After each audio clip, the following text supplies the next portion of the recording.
ఇది Bhuvanagiri bus stand చూసారు కదా. ఈ బస్ స్టాండ్లో నుంచి భువనగిరి కోట కనిపిస్తుంది. మనం ఇంకోసారి బ్లాగ్ చేద్దామండి. ఇప్పుడు ప్రస్తుతానికి నాకున్న షెడ్యూల్కి నేను ఈ కొండ మొత్తం తిరగలేను. ఎందుకంటే ఈ కొండకు ప్రత్యేకంగా ఒక రోజు కేటాయించాలంట. పైకి ఎక్కి అవన్నీ తిరిగి చేసేసరికి మన పని అయిపోద్ది. ఎందుకంటే ఇప్పుడు చూసారు కదా, నేను 2 గుడులు కవర్ చేశాను. ఇంకొక గుడి కవర్ చేయాలి, గుబ్బులు వెంకటేశ్వర స్వామి గుడి దగ్గరికి. చూసుకోండి, భువనగిరి బస్ స్టాండ్ ఇది. ఇవ్వండి, భువనగిరి బస్ స్టాండ్ ఎదురుగానే భువనగిరి కోట.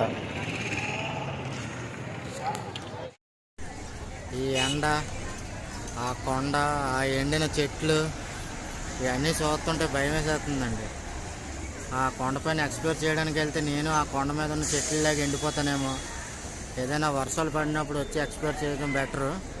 అందాక ఈ కొండని పోస్ట్ పోన్ పెడుతున్నాను. ఇదండి భువనగిరి కోట, భువనగిరి కోట, భువనగిరి బస్ స్టాండ్ ఇదంతా. నాకు తెలిసి ట్రావెల్ వీడియోస్ ఎప్పుడూ కూడా న్యాచురల్గా ఉండాలండి, ఎటువంటి ఎడిటింగ్ లేకుండా ఉండాలి.